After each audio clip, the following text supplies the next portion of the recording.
Good Old Joe. October 28, 2019 by Anna von Reitz.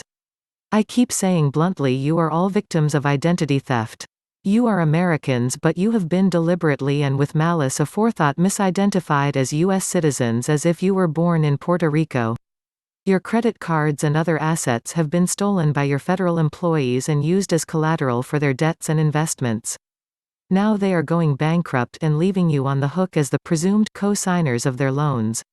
This is after they already embezzled and double-billed and extracted the value and benefit out of all the money and assets of yours that they seized upon and used as collateral.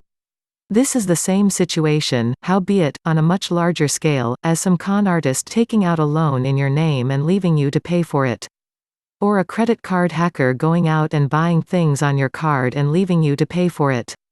This is as plain and simple as I can make it, and still, people aren't quite getting what has gone on here.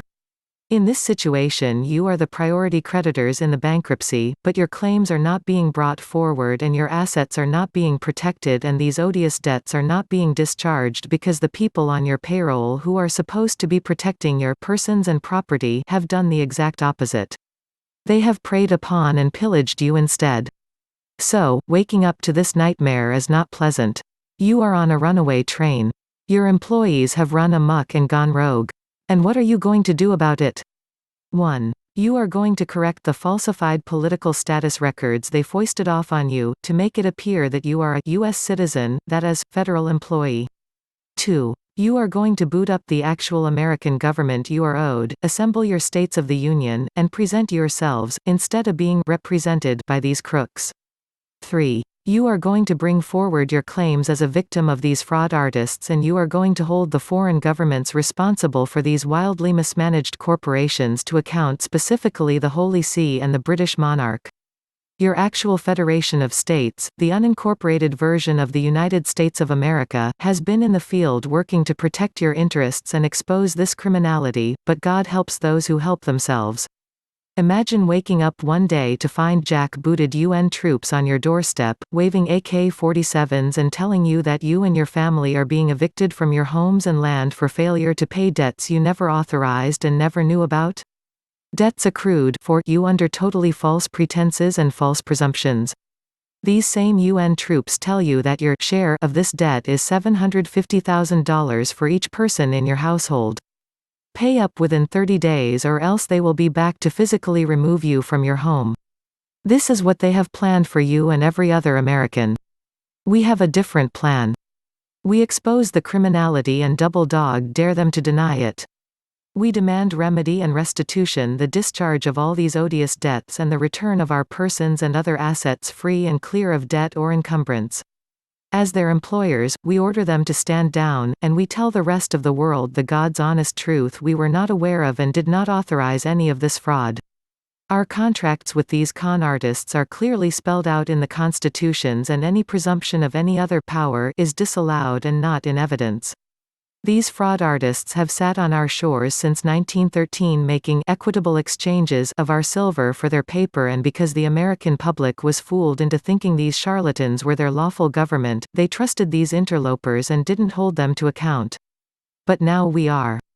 Now we have no other choice but to wake up and see the situation for what it is. We don't owe the U.S. debt. We are owed the American national credit instead.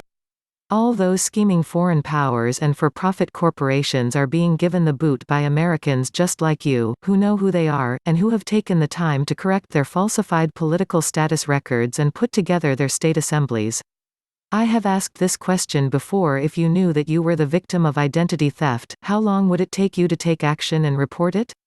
If some credit card hacker stole your card and charged $3,000 of unauthorized charges, how long would it take you to object to the charge and report it? So if foreign governments abscond with $25 trillion worth of your credit and assets, and leave you on the hook to pay for it all, how long is it going to take you to wake up and take action? As of this morning, 33 states of the Union have assembled. The United States of America, your own unincorporated federation of states, is issuing the proper paperwork to protect you and to redirect the federal subcontractors. This isn't taking place in a vacuum.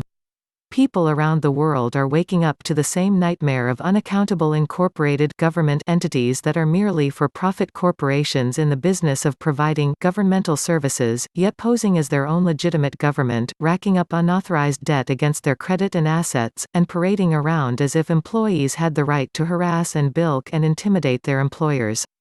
Support the only government that is supporting you, your own. For Americans, that means the unincorporated Federation of States doing business as the United States of America and your own state assembly. Get busy. Join today. Don't have an assembly in your state? There are some states that are lagging behind and so, remain easy targets for the fraud artists. Form your assembly and stand up for your own State of the Union. You know how. And if you don't, there is plenty of help already on board to get you started. All that government of, for, and by the people really needs is what? People. Your country, the actual factual country, and your countrymen, need you to wake up and lend a hand. Go to www.theamericanstatesassembly.net.